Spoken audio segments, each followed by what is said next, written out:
दोस्तों, आप देख रहे हो हॉरर स्टोरी। अगर आपको कहानी पसंद आए तो चैनल को सब्सक्राइब जरूर कर लीजिएगा।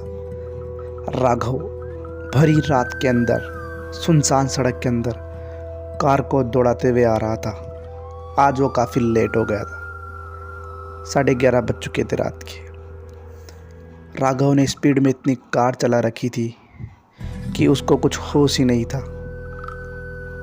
जब वो एक एक्सीडेंट के सामने से निकला तो उसको एहसास हुआ कि गाड़ी धीरे चलाना चाहिए, वरना यही हालत मेरी होगी। कुछ दूरी पर जाते ही एकदम से रोड के सामने से एक हाथ आया जो कि एक लड़की का था। वहाँ पहुँचते पहुँचते उसको 12 बज चुके थे। उस लड़की के पास एकदम से राघव ने गाड़ी रोक दी। राघव गाड़ी रोकते ही पूछता है, अरे मैडम, इतनी रात को आप यहाँ क्या कर रहे हो? और ये हाथ इतने इस रात आप यहाँ पर क्या कर रहे हो? थोड़ा हड़बड़ाहट में पहुँचा उसने ऐसा। उसका नाम संगीता था। उस लड़की ने कहा कि भैया, मैं आपकी पत्नी को जानती हूँ, आप मेरा एक काम कर दीजिए प्लीज़। तो राघव बोलता है, क्या क्या काम करना है मैडम? तो वो संगीता बोलती है कि मेरे घर वाले मेरी ज़बरदस्ती शादी करवाना चाहते हैं, इसलिए मैं घर से भाग आई हूँ। और भैया प्लीज़ मुझको अपने इस थोड़े आगे शहर तक छोड़ दीजिए ताकि मैं अपने बॉयफ्रेंड के पास जा सकूं और हम दोनों भाग कर शादी कर सके। तभी राघव बोलता है, कहाँ है तुम्हारा बॉयफ्रेंड? तो वो बोलती है, वो खुद एक मुसीबत में फंसा हुआ है। उसने कहा कि आज की रात निकाल लो, कल मैं तुम्हें लेने ज़रूर आऊँगा और हम दोनों यहाँ से बहुत दूर चलेंगे। तो राघव ने कार में बैठा लिया और चलने लगा।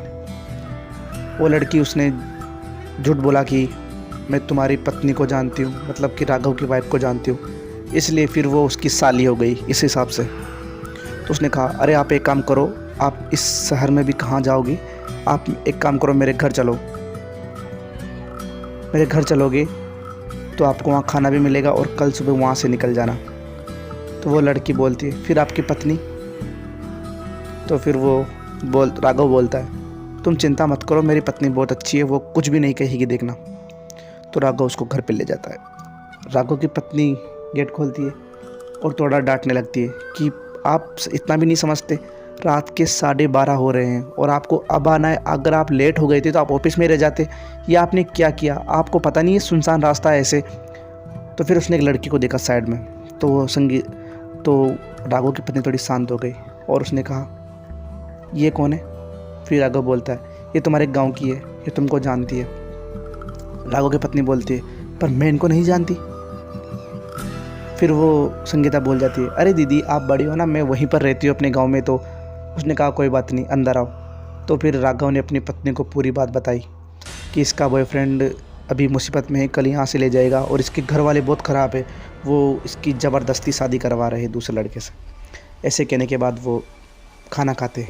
तो वो राघव की पत्नी बोलती है, आप एक काम कीजिएगा संगीता जी, आप हाथ मुँह धो के टेबल पे बैठे, मैं खाना लाती हूँ। तो भी खाना खाने बैठते। तो फिर संगीता बच्चों से बोलती है, बच्चों अब बातें मत करो, खाना खाओ, वरना मैं तुम्हारे बजाय खा लूँगी।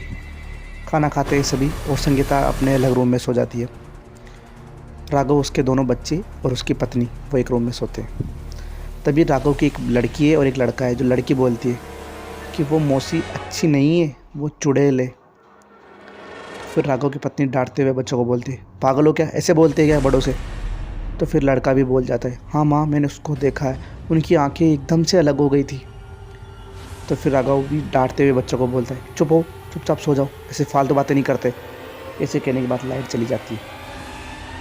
तभी संगीता उठकर बोलती है, अरे हे, आज इस लाइट को जाना था। तो वो खिड़की के पास जाकर देखती है तो सभी की लाइट आई हुई होती है, परंतु उन्हीं की घर की लाइट कटी हुई होती है। तभी देखती है, राघव से बोलती है कि आप एक काम करो, अपना जो स्विच है उसको, उसमें कुछ गड़बड़ी है, आप उसको देख के आओ। तो राघव उसको देखने जाता है। तो राघव जैसे उस स्विच बोर्ड को ओपन करता है, कोई उसके पीछे से हाथ रखता है उसके कंधे पर। तो फिर वो डर जाता है, थोड़ा पीछे देखता है तो वही संगीता दिखती है। तो राघव बोलता है, अरे आप अभी तक सही नहीं, और आपको कैसे पता कि हमारे यहाँ ये स्विच बोर्ड है? तो थोड़ी आवाज़ में बोली वो ऐसे ही। तो जैसे राघव ने लाइट जलाई और संगीता की तरफ देखा तो संगीता अपना भोकाल रूप धारण किए हुई थी। ऐसा रूप जिसको देखकर राघव की रूह कांप गई। लंबे बाल, सफ़ेद कपड़े, आंखों पर काजल, लाल टीका, मुंह पर मेहंदी, ये सब देखकर राघव डर गया। राघव कुछ कह पाता उससे पहले ही उसने राघव की गर्दन पकड़ी और धड़ से गर्दन अलग कर दी।